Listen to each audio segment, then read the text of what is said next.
नमस्कार। मैं संजय पांडे और आप देख रहे हैं समाज की बात। 9 पुलिस वालों को जैसे ही फांसी की सजा सुनाई जाती है और 9 के 9 पुलिस वाले काफी परेशान दिखाई दे रहे हैं, होंगे भी, क्योंकि आज तक आपने देखा होगा कि पुलिस वाले जो चाहते थे वही होता था।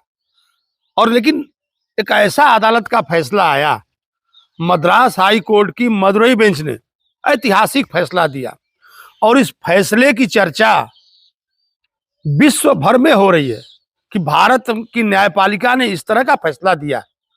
मानवाधिकारों की बात करने वाले ज्यादातर पाश्चात्य देशों को ऐसा लगा कि नहीं, भारत में मानवाधिकार की बात कहीं ज्यादा हो रही है।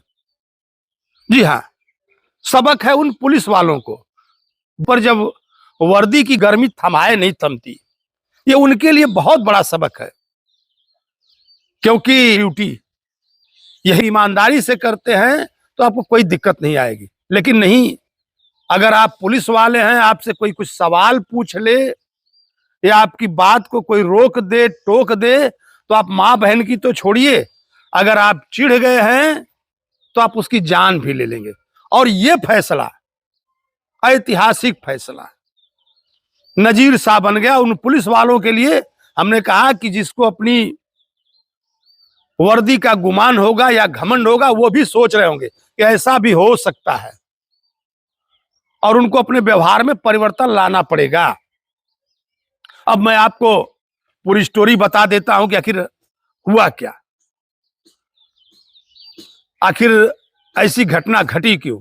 19 जून 2020 कोरोना पीरियड चल रहा था और उस समय सथानुकुलम, मद्रास के सथानुकुलम से पी जयराम एक मोबाइल की दुकान चलाते थे और मोबाइल की दुकान चला रहे थे। और जब भी कुछ पुलिस वाले वहां से जा रहे थे, तो कुछ पुलिस वाले जब वहां से जा रहे थे तो किसी ने कहा कि अरे पुलिस वाले जा रहे हैं, दुकान बंद करो, जल्दी करो।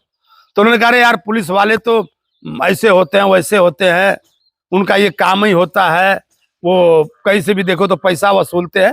शायद इस तरह की बातें निकल करके आ रही थी और यह बात पुलिस वालों के कान तक पहुंच जाती है। और जब यह बात पुलिस वालों के कान तक पहुंच गई तो पुलिस वाले अगले दिन आए तो उनके स्टाफ ने कहा कि सर, यही वो दुकान वाला है जो इधर उधर की बात कर रहा था। और इधर उधर की बात कर रहा था तो पूरे पुलिस वालों ने उसको वहां से उठा लिया और जो उसके हेड थे एसएचओ सिद्धेश्वर और बाकी उनके एसआई, बाकी डिपार्टमेंट में उनके 4 हवलदार, बाकी कांस्टेबल, कुल 10 आदमियों की टीम थी। और ये 10 आदमियों की टीम पी जयराम को उठा करके थाने लेकर चली जाती है। और ये खबर जब उसके बेटे को मिलती है, जेबिनिक्स को, तो वो दौड़ा दौड़ा थाने जाता है और जब देखता है कि उसके सामने उसके बाप को मारा जा रहा है तो उससे रहा नहीं गया और उसने प्रतिरोध कर दिया। अब प्रतिरोध करना क्या, हमने पहले ही कह दिया कि पुलिस वालों से अगर आप कुछ बात कर लीजिए तो उनको लगता है कि हमारा ईगो हर्ट हो गया, उनका जो अहंकार है, उनको लगा हमारे वर्दी पर हमसे कोई बात कैसे कर ले, हमारे सामने कोई बोल कैसे ले। फिर बाप बेटा दोनों की कस्टडी में जम करके पिटाई की गई और यहां तक उनको मारा गया कि उनके शरीर से खून निकलते गए और उन्हीं से फिर उनका खून साफ करवाया गया। लेकिन जब सारी खबर मिल गई गांव वालों को तो वो लोग पुलिस चौकी के बाहर जमा हो गए और जैसे पुलिस स्टेशन के बाहर जमा हो गए, लेकिन इन लोग का गुस्सा देखिए, पुलिस वाले इतने गुस्से से भरे हुए थे कि उन्होंने कहा कि नहीं, कोई बात नहीं, आप लोग बाहर रुकिए, उनको भेजा जाएगा। रात भर पीटते रहे तो सुबह ले जाकर के सरकारी अस्पताल में भर्ती करवाया गया और भर्ती करवाने के बाद उनकी मौत हो जाती है। कस्टोडियल डेथ का ये मामला था और जब उनकी मृत्यु हो जाती है तो कोरोना जैसे पीरियड में भी पूरे गांव में उबाल आ गया, पूरा क्षेत्र सड़कों पर आ गया और यहां तक कि जो सीबीसीआईडी को जांच देनी पड़ी पुलिस को, लेकिन लोगों को भरोसा नहीं हुआ और मद्रास हाई कोर्ट ने स्वतः संज्ञान लेते हुए केस सीबीआई को दे दिया। अब देखिए, 2 बात यहां पर भी निकल करके आ रही है, एक सीबीआई और दूसरी सीबीसीआईडी। क्या लोगों को जो पुलिस जांच करती है प्रदेश की, उस पर भरोसा नहीं होता है? शायद उसके यही कारण है कि अगर मामला सीबीआई को नहीं जाता तो इस तरह से न्याय नहीं मिलता। 6 साल के अंतराल पर न्याय मिला, और न्याय मिला जिससे जो उनकी लड़की थी उसने इस केस को चला, उसने धन्यवाद दिया पत्रकारों का और एक महिला कांस्टेबल की गवाही पर। महिला कांस्टेबल ने कहा कि हमसे भी कपड़े से खून पुछवाया गया,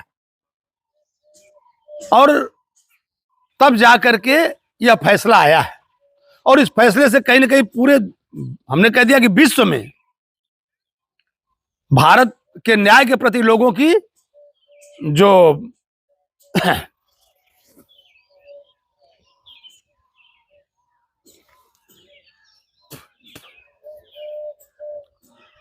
देखिए, और यह कोई मद्रास पुलिस की बात नहीं हो रही, तमिलनाडु पुलिस की बात नहीं हो रही है। पुलिस चाहे वो कहीं की भी हो, चाहे वो तमिलनाडु की हो, यूपी की हो, महाराष्ट्र की हो, कर्नाटका, केरला, कहीं की भी पुलिस हो, सारे पुलिस वालों का रवैया एक सा होता है। और हमने कह दिया था कि उनको जो उनकी वर्दी की गर्मी है वो बर्दाश्त नहीं होती है। उनको लगता है कोई हमारे खिलाफ कैसे बोल सकता है, हमसे बात कैसे कर सकता है, और ये वही नहीं हुआ है। ऐसी तमाम घटनाएं, एक छोटी मोटी घटना अगर मैं आपको बता दूं तो हमने देखा था कि एक उस समय के इंस्पेक्टर थे और उन्होंने इंटर कॉलेज के प्रिंसिपल को, रिटायर्ड प्रिंसिपल को थप्पड़ जड़ दिया था, और उस थप्पड़ जड़ने पर केस इतना लंबा चला, लेकिन फिर भी उनको 7 साल की सजा हुई।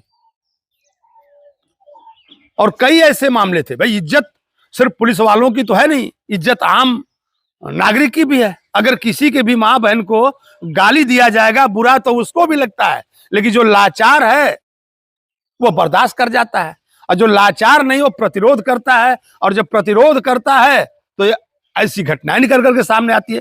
लेकिन शायद अब पूरे पुलिस डिपार्टमेंट को इस पर सोचना चाहिए, और जितने भी आला अधिकारी हैं उनको इस पर ध्यान देना चाहिए कि जो पुलिस का बर्ताव है, और वो भी आजकल के इस दौर में, जबकि आज मोबाइल करीब करीब हर व्यक्ति के हाथ में है और वो कहीं पर भी किसी भी का वीडियो बना सकता है। बड़ी सावधानी से और अपने व्यवहार में नरमी रखते हुए लोगों को काम करना चाहिए। अगर पुलिस के पास धाराएं हैं, आप धारा लगा दीजिए, सजा देना कोर्ट का काम। आप कोर्ट नहीं है, आप फांसी नहीं चढ़ा सकते हैं, आपको तो फांसी चढ़ाया कोर्ट ने। तो अगर आप अपने दायरे से बढ़ेंगे तो यही होगा। और ये जो घटना हुई है, इससे कहीं ना कहीं न्याय के प्रति लोगों का एक विश्वास जगा है। और इन 10 पुलिस वालों में से उसी समय एक की कोरोना में मृत्यु हो जाती है और बचे 9। जब जज साहब ने कहा कि आखिर इस पर किस तरह का फैसला दिया जाए, उन्होंने राज्य सरकार से, केंद्र सरकार से राय मांगी, तो लोगों का कहना था कि यह मामला रेयरेस्ट ऑफ रेयर लग रहा है, इस पे इतनी बड़ी सजा दी जाए। और फिर जज ने कहा कि इनको डबल फांसी पर चढ़ाया जाए जब तक कि ये बिल्कुल मर न जाए। इतना चिढ़ थी। हालांकि इस पर कई तरह की बातें, लोग कहना था कि इससे पुलिस का मनोबल टूट जाएगा और पुलिस को काम करने में दिक्कत होगी, लेकिन पुलिस के पास कानून है, धाराएं हैं, आप लगाइए, कौन रोक रहा है आपको? लगा करके भेज दीजिए, लोग लड़ते रहेंगे। लेकिन जो आपका व्यवहार है वो कई लोग नरम होना चाहिए। अगर आप अपनी गर्मी में नरमी नहीं रखेंगे तो यही होगा। और फिर मैं अपने किसी और समाज से जुड़े हुए मुद्दे के साथ आपके साथ होऊंगा। तब तक के लिए धन्यवाद।